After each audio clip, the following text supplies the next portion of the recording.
Sitting Bull. On the morning of December 15, 1890, 59-year-old Sitting Bull was asleep in his cabin on the Grand River at the Standing Rock Reservation in South Dakota. The Hunkpapa Lakota holy man had spent decades as the most feared and respected Native American leader on the continent. He had united the Lakota Nation. He had led the coalition that destroyed George Armstrong Custer and the 7th Cavalry at the Battle of the Little Bighorn in 1876. Before that battle, Sitting Bull had a vision. Soldiers falling upside down into the Lakota camp like grasshoppers.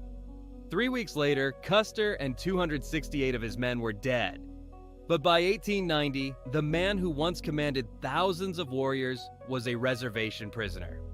He had fled to Canada after Little Bighorn, held out for 4 years, and finally surrendered in 1881 when starvation left him no choice.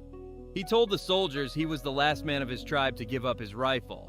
He spent a season in Buffalo Bill's Wild West show at $50 a week, selling autographs and photographs. Then he returned to Standing Rock and watched his people's world collapse around him. Here's where it gets darkest. In 1890, the ghost dance movement swept through the reservations, a spiritual revival promising the return of the buffalo and the disappearance of the white man. Indian agent James McLaughlin feared Sitting Bull's influence would ignite an uprising. He ordered the chief's arrest. At 5:30 a.m. on December 15th, before the sun had risen over the frozen Dakota prairie, 43 Indian police officers, Lakota men working for the U.S. government, surrounded Sitting Bull's cabin and dragged him from his bed. Dogs barked across the camp. A crowd of followers gathered in the darkness. Sitting Bull's people were enraged. A Lakota named Catch the Bear shouldered his rifle and shot Lieutenant Bullhead, the officer holding Sitting Bull. Bullhead, as he fell, fired his revolver into Sitting Bull's chest. Another officer, Red Tomahawk, shot Sitting Bull in the back of the head at point-blank range. The gunfight lasted 30 minutes. When it was over, Sitting Bull lay dead alongside his 17-year-old son, Crowfoot, and 6 of his followers. 6 Indian police were also killed. The man who had defeated Custer at Little Bighorn was killed by his own people.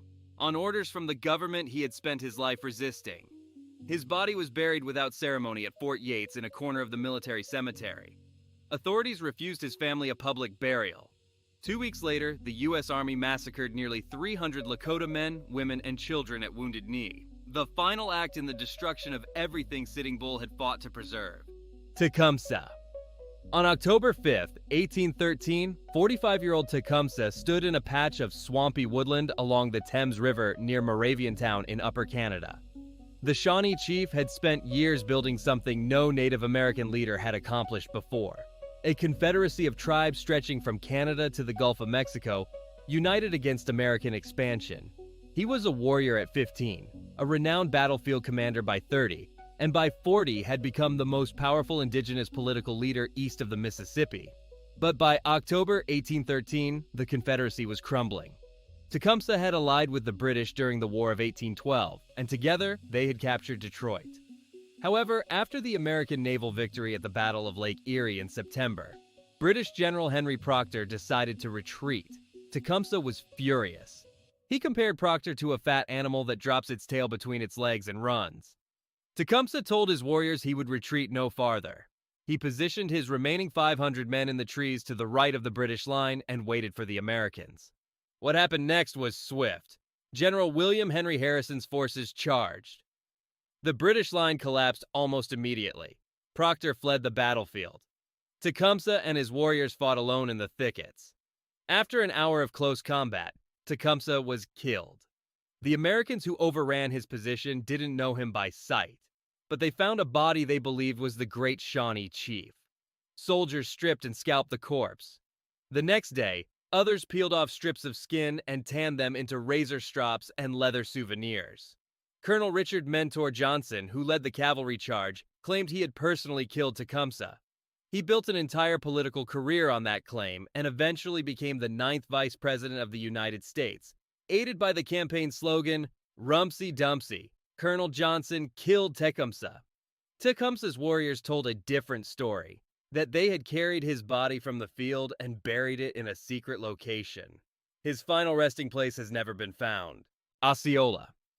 On January 30th, 1838, 33-year-old Osceola lay dying in a prison cell at Fort Moultrie on Sullivan's Island, South Carolina. The Seminole war leader had spent 3 years making the U.S. Army's life miserable in the Florida swamps. He had killed the federal Indian agent Wiley Thompson with his own hands. He had led guerrilla raids that turned the Second Seminole War into the longest and most expensive Indian conflict in American history. Osceola didn't know that his capture had been a setup from the start. In October 1837, General Thomas Jessup invited Osceola to peace talks near Fort Peyton under a white flag of truce. When Osceola arrived with his warriors, trusting in the ancient symbol of safe passage, Jessup's soldiers arrested them all.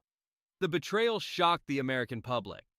Even citizens who supported Indian removal condemned the violation of the truce flag. Osceola was transferred to Fort Moultrie in late December 1837. He had contracted malaria years earlier in the Florida swamps, and the disease had never left his body. In the cold South Carolina winter, his health collapsed. He developed quinsy, a severe abscess behind the tonsils that slowly closes the airway. The infection swelled his throat so badly that breathing became a struggle, and swallowing was nearly impossible. Pus built behind the tissue, pressing against his windpipe. Doctors feared he would suffocate in his sleep. On January 30th, surrounded by his 2 wives and his children, Osceola dressed himself in full Seminole war clothing, painted his face and hands with vermilion in the traditional manner, and lay back down. He shook the hands of the officers and doctors present. Then, he placed his scalping knife across his chest and died. He was 33 years old. Here's where it gets ugly. Dr. Frederick Whedon, the physician who had attended Osceola during his final weeks, was alone with the body before the burial. He cut off Osceola's head, placed it in a jar of alcohol, and hid it before the funeral. Osceola's headless body was buried with military honors outside Fort Moultrie. Whedon took the embalmed head back to St. Augustine, where he displayed it in his family drugstore. According to his descendants, he hung the head on his children's bedpost when they misbehaved. Whedon eventually gave the head to his son-in-law, who sent it to Dr. Valentine Mott's Surgical Museum in New York. The head of the most famous Seminole warrior in American history remained on display in a medical cabinet until the building burned in 1866. It was never recovered. Crazy Horse. On September 5, 1877, 37-year-old Crazy Horse was led toward the guardhouse at Fort Robinson, Nebraska. The Oglala Lakota war leader had been one of the most devastating battlefield commanders the U.S. Army had ever faced. He had helped lead the decoy attack at the Fetterman Fight in 1866, where 80 soldiers were wiped out. He had led the charge at the Battle of the Rosebud. And at Little Bighorn, alongside Sitting Bull, he had led the warriors who annihilated Custer's command. Crazy Horse didn't know that the meeting he'd been promised was a trap. After surrendering at Fort Robinson in May 1877, he had spent 4 months growing restless on the reservation. He had been promised a reservation on his beloved Powder River lands. The promise was never kept. Rival Lakota chiefs, jealous of the attention Crazy Horse received from the Army, spread rumors that he planned to escape or kill General Crook.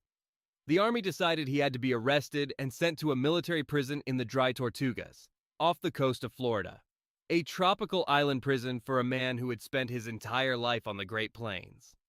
When Crazy Horse reached the guardhouse, he saw the barred windows and iron shackles inside. He realized what was happening. He pulled a knife and threw himself toward the crowd, trying to break free. His former friend Little Big Man grabbed his arms. As Crazy Horse struggled, Private William Gentles lunged forward with his bayonet and drove it into Crazy Horse's lower back. The blade pierced his kidney and lung. Crazy Horse collapsed to the ground. Blood poured from the wound in his back. His words were simple: "He has killed me now." He was carried to the adjutant's office and laid on the floor on a blanket. A military doctor examined the wound but could do nothing.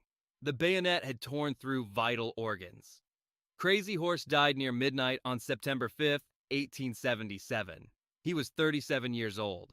The warrior who had never been defeated in battle, who had never signed a treaty, and who had refused to be photographed, died on the floor of a military office with a bayonet wound in his back. His parents retrieved his body and buried it in a location they never revealed to anyone. Crazy Horse's grave has never been found. Roman nose. On the afternoon of September 17th, 1868, the Northern Cheyenne warrior Roman Nose sat behind a hill overlooking the Arickaree Fork of the Republican River near present-day Ray, Colorado. Below, 50 U.S. Army scouts under Major George Forsyth were pinned on a sandbar in the river. Hundreds of Cheyenne, Lakota, and Arapaho warriors had been charging the island all morning. Roman Nose had not joined them. Roman Nose stood 6 feet 3 inches tall and had spent years terrorizing U.S. forces across the frontier. He attacked more settlers along the Oregon Trail between 1860 and 1868 than nearly any other warrior. The U.S. military mistook him for the chief of the entire Cheyenne Nation. He was not a chief. He was something harder to deal with. A warrior who believed he could not be killed. That belief had a source. A medicine man named White Bull had crafted Roman Nose an elaborate war bonnet and told him it would make him invincible in battle. The bonnet came with strict conditions. He could never shake hands with anyone, and he could never eat food that had been prepared or served using metal. Roman Nose had obeyed these rules for years. Every time he rode into gunfire, the bullets missed. Every charge he led ended with him alive and his enemies dead. Here's where it gets darkest. A few days before Beecher Island, Roman Nose attended a feast at a nearby Sioux camp. A woman served him fry bread. She had lifted it from the pan with an iron fork. Roman Nose didn't know until afterward. The medicine was broken. There was no time for the lengthy cleansing ceremony required to restore it. Roman Nose knew that if he rode into battle, he would die. He said it plainly. "The bread I ate was taken out of the frying pan with something made of iron. If I go into this fight, I shall certainly be killed." So he watched from the hilltop while his warriors charged and died below. Then an elderly warrior named White Contrary rode up and mocked him for his absence. Roman Nose stopped his purification ritual, dressed in his war clothes, put on the bonnet he no longer trusted, and led a final charge toward the island. He was shot in the spine as he wheeled his horse. Roman Nose fell from his mount and was carried from the field by his warriors. He died that evening. The warrior the U.S. Army had spent years trying to kill was brought down not by a bullet he couldn't dodge, but by a fork he didn't see. Geronimo. In February 1909, 79-year-old Geronimo was riding alone at night near Fort Sill, Oklahoma, when he fell from his horse. The Apache war leader, the man the U.S. government had once deployed 5,000 soldiers and nearly 5,000 civilian auxiliaries to chase through the mountains of Mexico, lay in the cold mud all night until a friend found him the next morning. Geronimo had spent over 2 decades as a prisoner of war. He had surrendered for the final time on September 4th, 1886, to General Nelson Miles at Skeleton Canyon, Arizona. He was the last armed and mounted Native American to surrender to the United States. The government shipped him and his followers to prison camps in Florida, then Alabama, then finally Fort Sill in Oklahoma. He was never allowed to return to the Apache homeland.